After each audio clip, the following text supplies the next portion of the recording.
I'm charging my parents rent to see me. My parents haven't been around since I was 14. They didn't die or anything dramatic like that. They just left. Moved 3 states away for some business opportunity my dad heard about from his golf buddy. Told me and my sister we'd stay with Grandma Jean for just a few months until they got settled. That was 9 years ago. Grandma Jean raised us in her tiny 2-bedroom house that smelled like mothballs and instant coffee.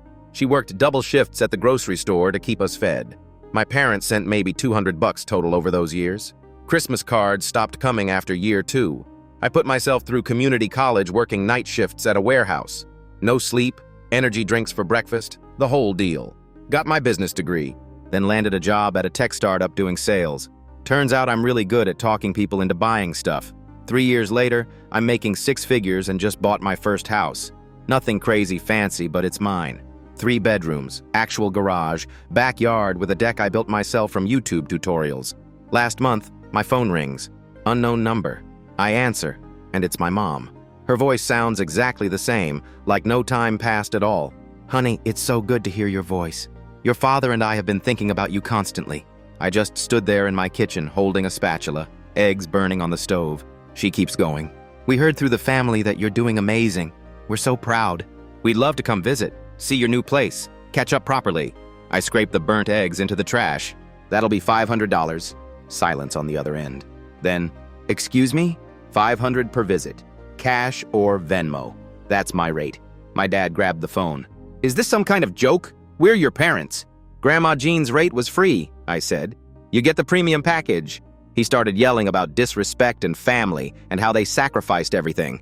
I hung up, blocked the number, made myself new eggs. 2 weeks later, they found me on Facebook. My mom sent a long message about how hurt they were, how money was tight back then, how they always meant to come back. She said they're doing better now financially and really want to reconnect. Then she asked if I was seriously going to keep them from their son over money. I replied with my Venmo username. My sister called me that night. She still talks to them sometimes, though they've visited her exactly 0 times too. "They're freaking out," she said. "Dad called me ranting for 40 minutes. Did they pay?" "Not yet. Mom keeps trying to negotiate. She offered $250. I laughed. "Tell her prices go up next month. $600. Word spread through the family fast. My aunt called it cruel. My uncle said I had every right. Grandma Jean, who's now retired and living off Social Security, just asked if I needed anything from the store. Yesterday, I got a Venmo notification, $500 from my mom. The note said, "For this Sunday, 2 p.m., we'll bring lunch." I stared at my phone for a solid minute. Then I sent back, "Received. See you then." I spent all week cleaning the house even though it was already clean. Bought actual napkins instead of using paper towels. Put fresh sheets on the guest bed they'll never sleep in. Kept checking my phone like they might cancel. Sunday morning, I'm up at 6, made coffee, walked around my house touching stuff I own. The couch I bought myself, the TV I saved up for, the walls I painted. My phone buzzes at 1:47 p.m. It's my mom. "We're pulling up now."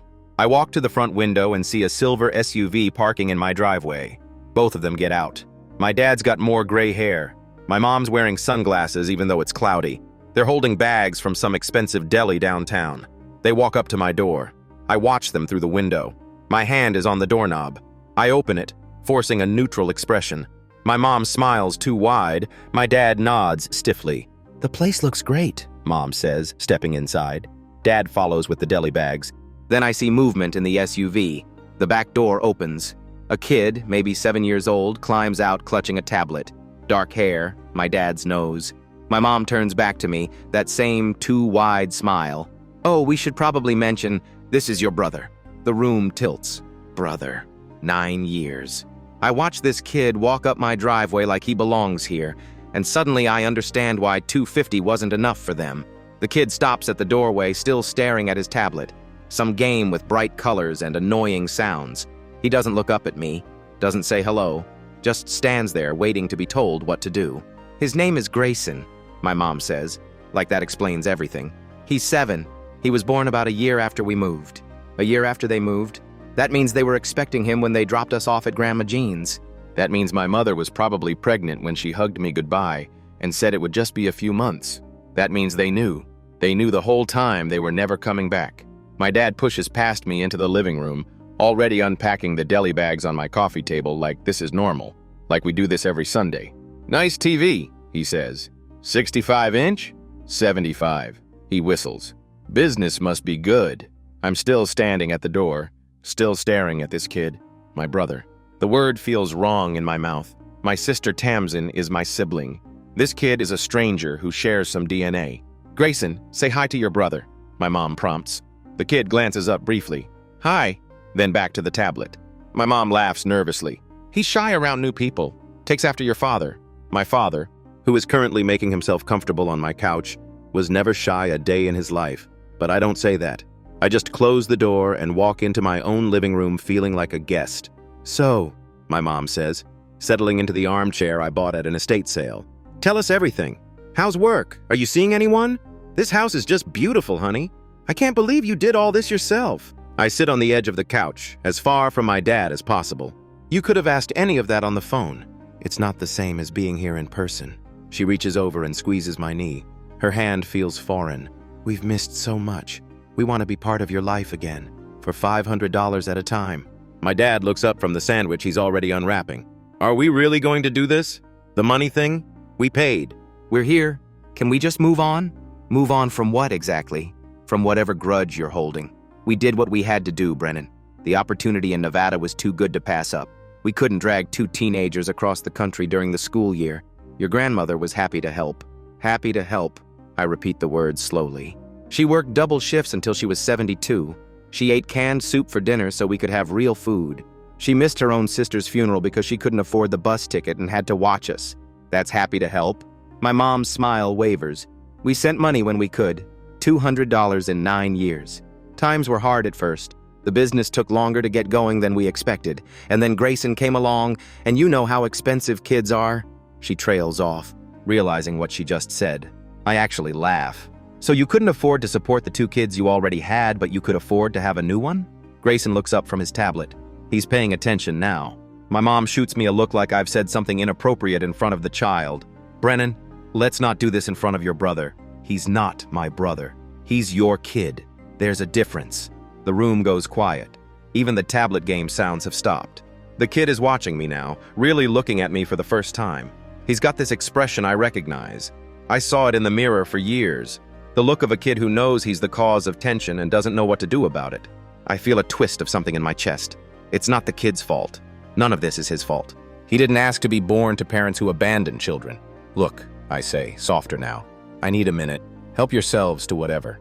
I walk out to the backyard, to the deck I built with my own hands. It took me 3 weekends and about 50 YouTube videos. The railing is slightly crooked on one side because I measured wrong, but it's mine. Everything here is mine.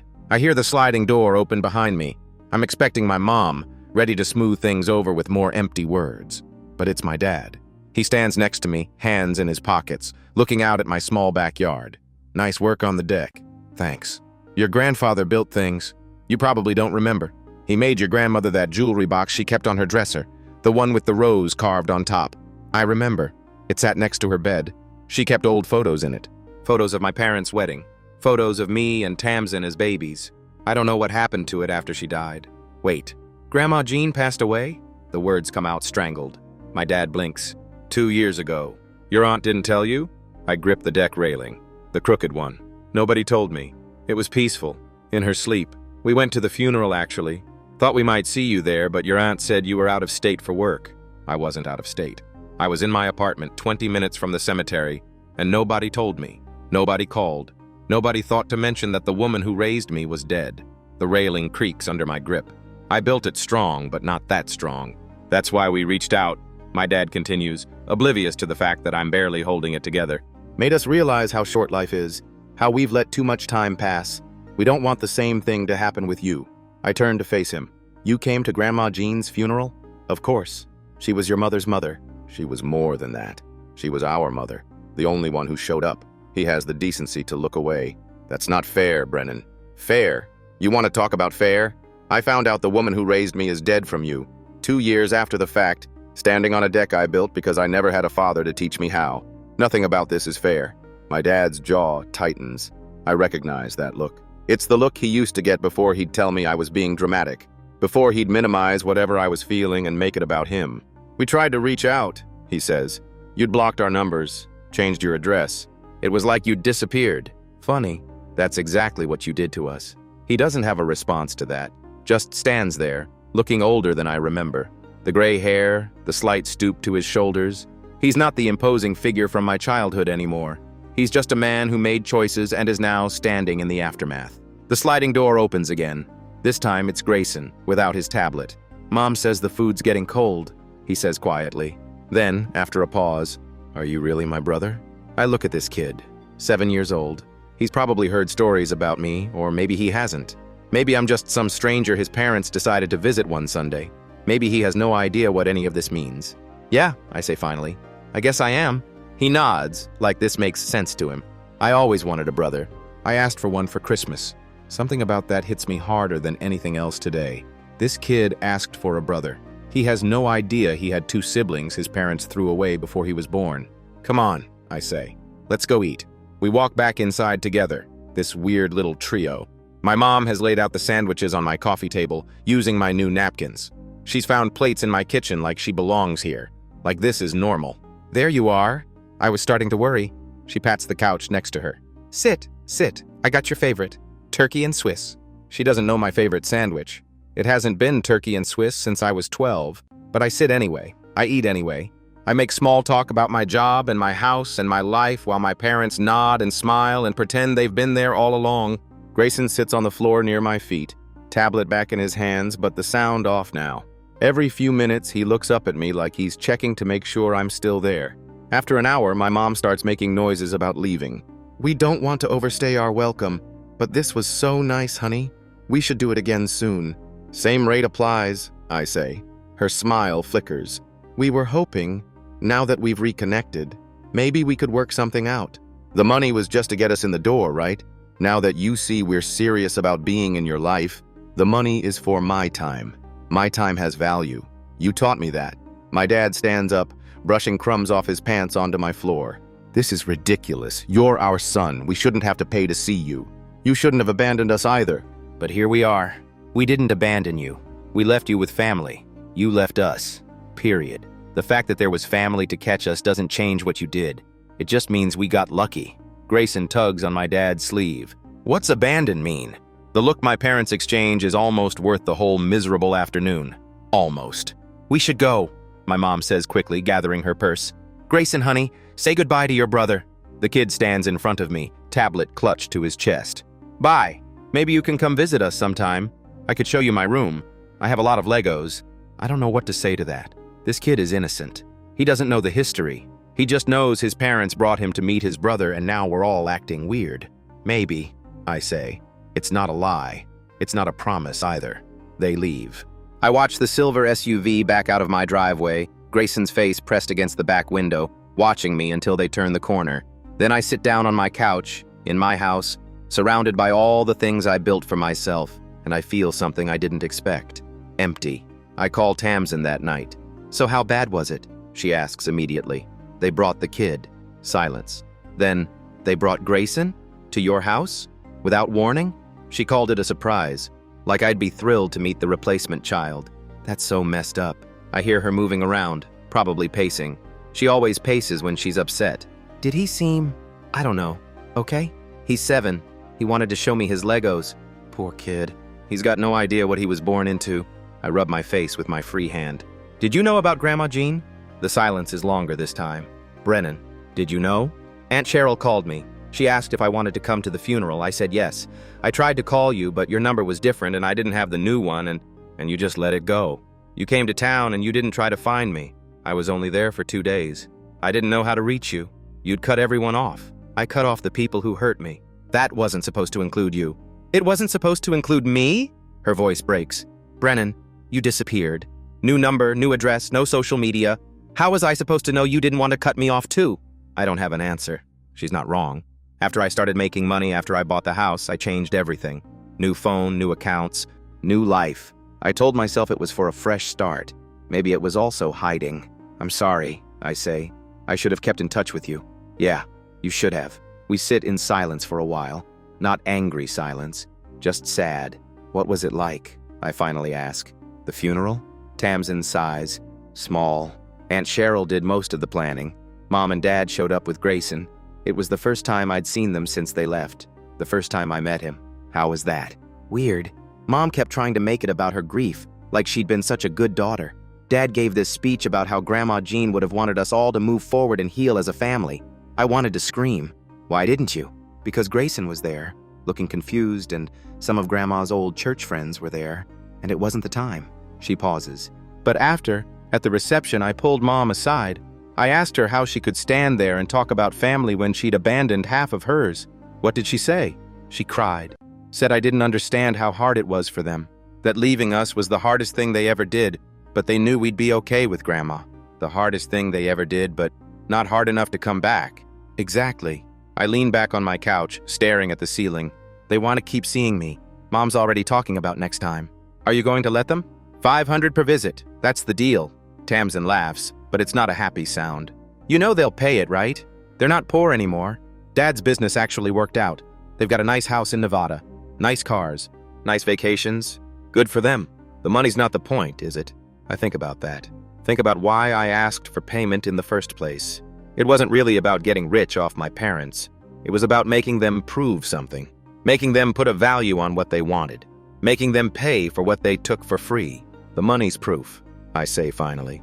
Every time they pay, they're admitting that what they want from me is worth something. That I'm worth something. They never acted like that when I was a kid. That's kind of messed up, Brennan. Maybe.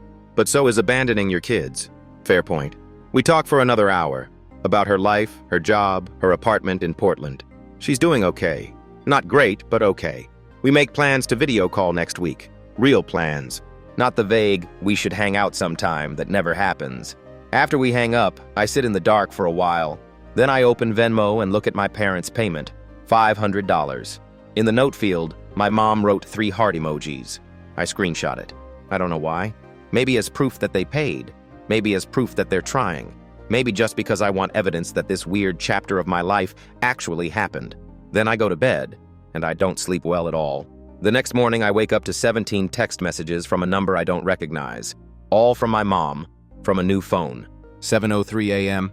Brennan, honey, it was so good to see you. 7:04 a.m. I can't stop thinking about how well you've done. 7:05 a.m. Your father and I are so proud. 7:12 a.m. I hope you'll consider coming to visit us sometime. 7:13 a.m. Grayson hasn't stopped talking about you. 7:15 a.m. He asked if you could come to his birthday party next month. 7:18 a.m. It would mean so much to him. 7:19 a.m. And to us. 7:22 a.m. We could pay for your flight. 7:23 a.m. First class if you want. 7:24 a.m. Just think about it. 7:31 a.m. Also, I forgot to ask if you're dating anyone. 7:32 a.m. There's a girl at Dad's office who would be perfect for you. 7:33 a.m. Her name is Meredith. 7:34 a.m. Very pretty, good job, stable. 7:40 a.m. Just let me know, honey. 7:41 a.m. We love you. 7:45 a.m. Always have. I read through them twice. Then I blocked the number. I know I should feel bad about that. Maybe I do. A little. But I also know my limits. I set a boundary. 500 for visits. That doesn't include unlimited texting. That doesn't include trying to set me up with their friend's daughter. That doesn't include acting like everything is fine when nothing is fine. I get ready for work. Shower, dress, coffee, out the door. My normal routine. The routine that got me everything I have. At the office, I'm distracted. My boss notices. Carla is a sharp woman who built this startup from nothing, and she doesn't miss much. You look like someone ran over your dog, she says during our morning check-in. Don't have a dog. Figure of speech, what's going on? I don't usually share personal stuff at work, but Carla's not just my boss. She's also the person who took a chance on me when I had no experience and a shaky resume. She saw something in me when I couldn't see it myself. Family stuff, I say. My parents reached out. First time in 9 years. Carla raises an eyebrow. 9 years? That's a long time. They moved away when I was 14, left me with my grandmother, never came back. And now they want back in? Apparently. They even paid for the privilege. I explain the $500 arrangement. Carla listens without interrupting, which is rare for her. When I finish, she's quiet for a moment. You know what I think? She says finally. What? I think you're treating this like a business transaction because that's what you know. That's safe. Numbers make sense. Emotions don't. Is that bad? Not necessarily. but money's not going to give you what you actually want. What do I actually want? Carla shrugs. That's for you to figure out. But I've known you for 3 years. I've seen you work harder than anyone else in this office. I've seen you buy a house and build a deck and create a whole life from scratch. And I've never once seen you talk about family. Not until today. She stands up, our check-in apparently over. Take the afternoon off if you need it. You've got plenty of PTO saved up? I'm fine. You're not fine. But that's okay. Take the afternoon anyway. She leaves. I stare at my computer screen for a while, not really seeing it. Then I grab my keys and head home. The house is quiet when I get there. It's always quiet. Just me and my furniture and my stuff. I never minded the quiet before. Today, it feels different. I pull up Facebook on my laptop. I disabled my old account years ago, but I made a new one recently for work networking. Mostly I use LinkedIn, but some clients prefer Facebook groups. I search for my parents' names. My dad's account is private, but my mom's is public. I scroll through her photos. Grayson's birthday last year.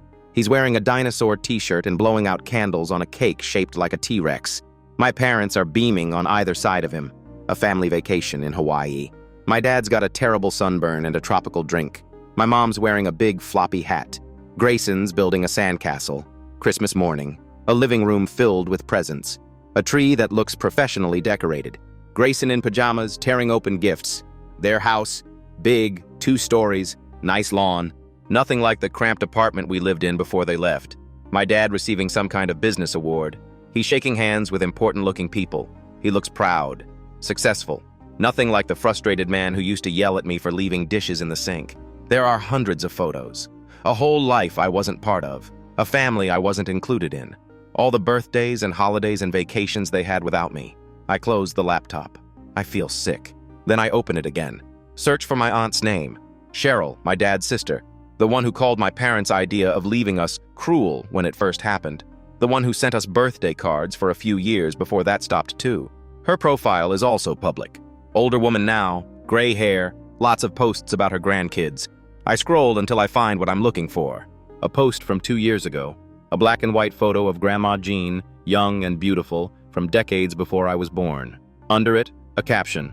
Rest in peace to my mother-in-law and the kindest woman I ever knew. Jean McCarthy raised her grandchildren when no one else would. She worked until she couldn't work anymore. She never complained. She never asked for help. She just loved them with everything she had. The world is darker without her. The comments are full of condolences, people sharing memories. One comment catches my eye. It's from my mom. She was a wonderful woman who did so much for our family. We will miss her terribly. I read that comment 3 times. Did so much for our family. Like Grandma Jean was some kind of support staff. Like raising 2 abandoned kids was a nice favor she did. I close the laptop again. This time, I don't open it. Instead, I drive to the cemetery. I've never been to Grandma Jean's grave. I didn't know where it was until today. I had to call Aunt Cheryl, who sounded shocked to hear from me, and ask for directions. It's a small cemetery on the edge of town. The kind of place that's peaceful in a sad way. Old trees, weathered headstones. That particular silence you only find in places where people come to remember. Her grave is near the back, under an oak tree. The headstone is simple. Jean McCarthy, beloved mother and grandmother. The dates of her life, bracketing 82 years. I stand there for a long time. I don't know what to say. I don't know what you're supposed to say to a grave. So I just talk. I tell her about my job, about my house, about the deck I built with YouTube tutorials because I never had anyone to teach me. I tell her about my parents showing up and bringing the replacement kid.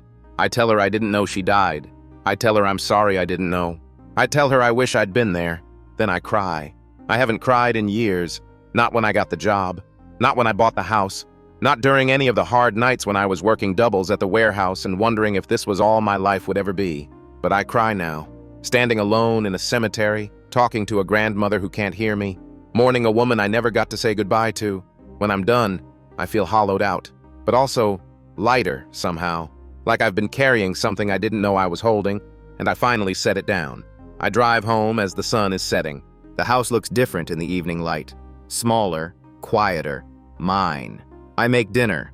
Actual dinner, not takeout. Pasta with sauce from a jar and vegetables I barely remember buying. I eat at my kitchen table, which I usually don't use. I usually eat on the couch in front of the TV. Tonight, the TV stays off. After dinner, I unblock my mom's number. I don't call her. I'm not ready for that. But I send a text. I went to Grandma Jean's grave today. No one ever told me where it was. I had to ask Aunt Cheryl. That's not okay. None of this is okay. But I'm not going to pretend you don't exist. I need time. I need space. I need you to understand that showing up with a surprise brother and expensive sandwiches doesn't fix 9 years of nothing. If you want a relationship with me, it's going to be slow. It's going to be on my terms. And yes, you're still going to pay. Not because I need your money, because I need you to show me you're serious. That this isn't just guilt or curiosity or wanting to show off your successful son to your friends. $500 per visit. No exceptions, no negotiations. Take it or leave it. I send it before I can second-guess myself. The reply comes almost instantly. We'll take it. We'll do whatever it takes. We love you, Brennan. We never stopped. I read it. I don't reply. Instead, I go out to my deck, the one with the crooked railing. I sit in the darkness and listen to the sounds of the neighborhood. Dogs barking, kids playing somewhere down the street, someone's TV playing too loud. I think about Grayson, about his face pressed against the car window, about him asking for a brother for Christmas. Maybe one day I'll be able to be that for him. Not the brother he asked for exactly, but something. Someone who shows up when it matters, someone who doesn't disappear. That's the thing about being abandoned. You learn what not to do. You learn what it feels like to be left behind. And if you're paying attention, you learn how to stay. My phone buzzes. A text from Tamsin. I booked a flight. I'll be there next weekend. We should talk in person. I smile. The first real smile since this whole thing started. I'll pick you up from the airport. I text back. You better? And Brennan? I'm proud of you. For all of it. I don't know what to say to that. So I just send a heart emoji. The first one I've sent in years. Then I go inside and start planning my sister's visit. Because that's what family does. Real family. The kind you choose. The kind that stays. Update 2 weeks later. Tamsin's flight landed at 3:47 p.m. on a rainy Saturday. I got to the airport an hour early because I've never been good at waiting. She came through the arrivals gate looking exactly like I remembered, and completely different at the same time. Same dark hair as mine, same sharp jawline, but there were tired lines around her eyes that weren't there before. A wariness in how she carried herself like she was bracing for impact. We hugged. Not the awkward one-armed hug you give to acquaintances. A real hug. The kind where you hold on for too long because you're not ready to let go yet. You look good, she said when we finally separated. Successful. You look exhausted. She laughed. Thanks a lot. I meant it in a nice way. There's no nice way to say that. We walked to my car, her rolling suitcase loud on the concrete. The rain had slowed to a drizzle. Everything smelled like wet pavement and jet fuel. Nice car, she said, eyeing my Honda. It's nothing fancy, 3 years old, sensible. But it's paid off and it runs. Thanks. It gets me places. Very practical. You've become practical. Someone had to. The drive home took 40 minutes in weekend traffic. We filled it with surface talk. Her job in Portland. Some graphic design gig that pays okay but burns her out. My job, which I described in the vaguest terms possible because sales is boring to explain. The weather, the traffic, anything but the real stuff. When we pulled into my driveway, Tamsin stared at the house for a long moment. You did this, she said. All of this, by yourself. Mostly. YouTube helped with the deck. Brennan, I'm serious. Look at what you built. I looked. 3 bedrooms, garage, backyard. Nothing special, really. Just a house.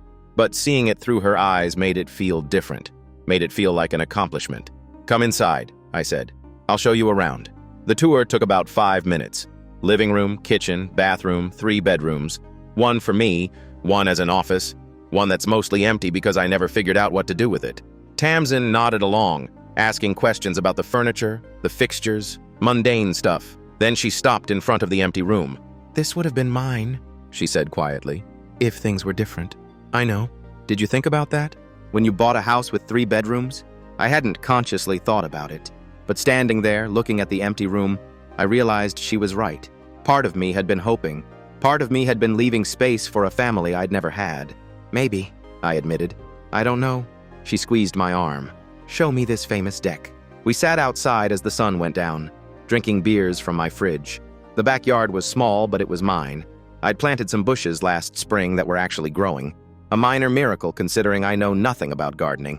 So, Tamsin said, setting down her empty bottle, let's talk about it. About what? Don't play dumb.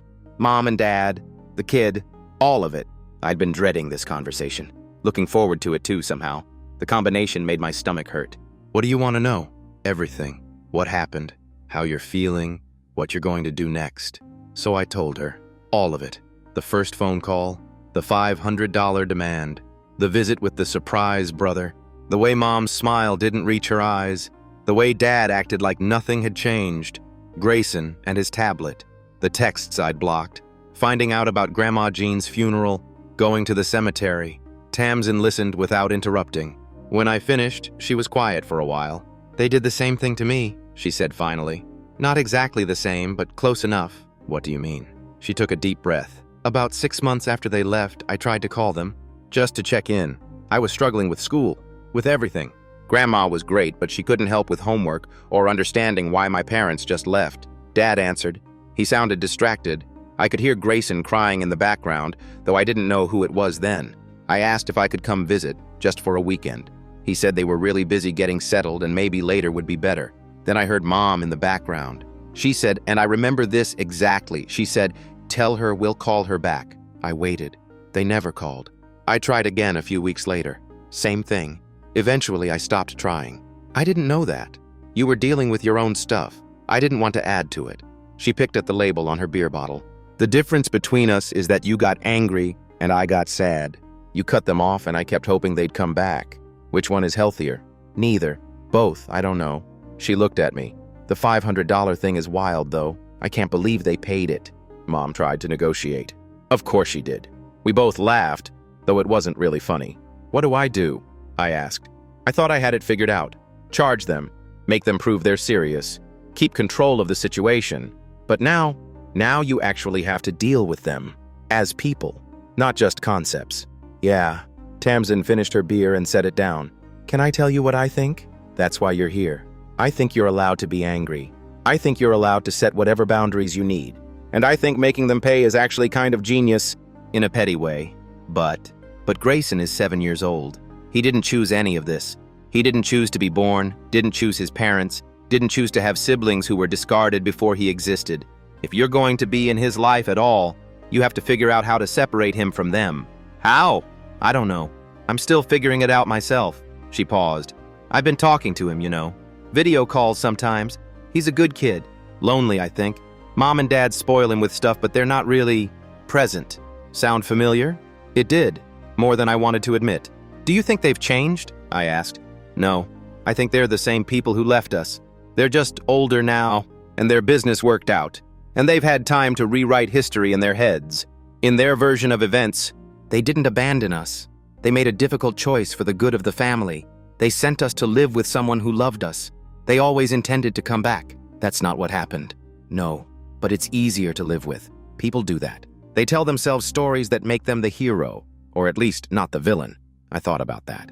About the stories I told myself. About the things I probably remembered wrong or exaggerated. Was I doing the same thing? What's your story? I asked. The one you tell yourself? Tamsin was quiet for a long moment.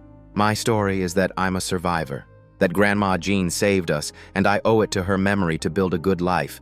That my parents are flawed people who hurt me, but they're still my parents, and I can choose what kind of relationship I want with them now, if any. And what kind do you want? Minimal. Supervised. On my terms. She looked at me. Sound familiar? I almost smiled. $500 per visit? I was thinking more like making them come to me, but sure. Whatever works. We sat in silence as the darkness settled around us. The neighborhood sounds faded. It was just us, two siblings who'd been through something terrible and somehow come out the other side. Stay the week, I said suddenly. I have PTO saved up. We can just be here, figure stuff out. I was hoping you'd say that. I already told my boss I might be gone longer. Look at you, assuming I'd want you around? Lucky guess. That night, Tamsin took the guest room, the one I'd put fresh sheets on. I lay in bed, listening to the unfamiliar sounds of someone else in my house. The creak of floorboards, water running in the bathroom, a quiet cough. It should have felt invasive. Instead, it felt like coming home. The next morning, my mom called. Not texted, called. I stared at the phone for 3 rings before answering. Brennan? Her voice was hesitant. I know you said you needed space. I'm sorry to bother you, but I wanted to let you know something. What? Grayson has been asking about you every day. He drew a picture for you. It's hard to tell what it is exactly. I think it's supposed to be your house. He wants to send it to you. Would that be okay? I was standing in my kitchen, coffee cup in hand, Tamsin still asleep in the next room. Such a normal moment, such an abnormal question. He can send it, I said finally. You have my address. Thank you. And Brennan, I know this is hard. I know we don't deserve your time or your forgiveness, but we're trying. We really are. I didn't know what to say to that, so I just said, I have to go. Tamsin's here. Tamsin? She's there with you? Yeah, she flew in yesterday. Oh, a pause.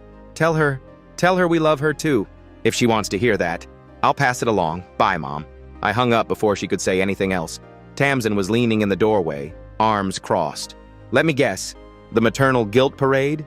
Grayson drew me a picture. Her expression softened slightly. That kid, he's really trying, isn't he? He's 7. He doesn't know any better. Maybe that's the point. Maybe he's the only one of them who doesn't know any better. We spent the day doing normal stuff. Grocery shopping, cooking lunch together, watching a stupid movie on TV. It was the most domestic I'd felt in years. Around 3, my doorbell rang. I wasn't expecting anyone. On my porch stood a delivery driver with a small package. I signed for it, confused. I hadn't ordered anything. The return address was my parents' house in Nevada. Inside the package was a piece of paper, carefully folded and taped. A child's drawing in crayon. A brown rectangle that was probably my house. A stick figure with dark hair standing next to it. In wobbly letters across the top, my brother Brennan's house. He'd spelled my name wrong. He'd spelled house wrong too. But he'd gotten the crooked deck railing somehow. There was a small bump on one side of the rectangle, slightly tilted. I stood there holding that drawing for a long time. What is it? Tamsin came up behind me. I showed her. She made a sound that might have been a laugh or might have been a sob. Damn it, she said. That kid's going to break my heart. Mine too. We put the drawing on my fridge. It didn't belong there.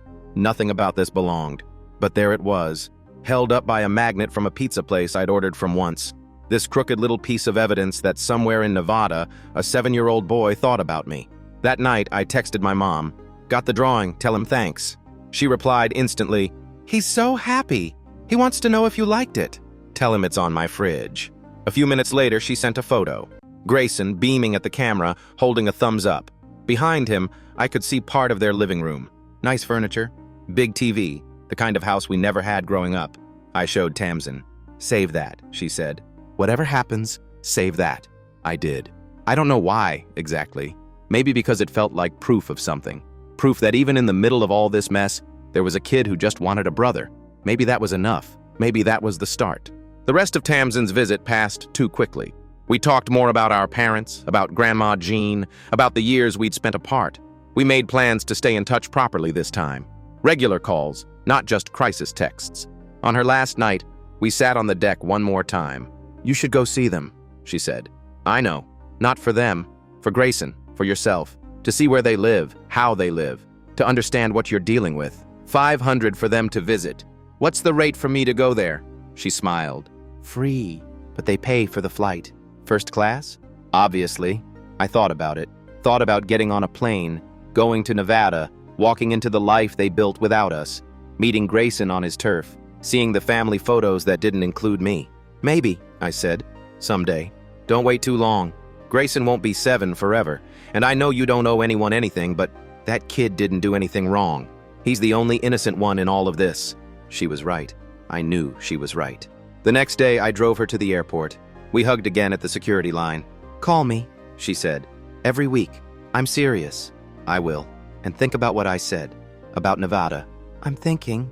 She smiled, that sad smile of hers. Proud of you, little brother. You're only older by 2 years? Still counts. I watched her disappear through security. Then I drove home to my empty house, my crooked deck, and a child's drawing on my fridge. That night, I sent a text to my mom. I'm thinking about visiting. Not yet, but eventually, I need more time. Her reply, take all the time you need. We'll be here.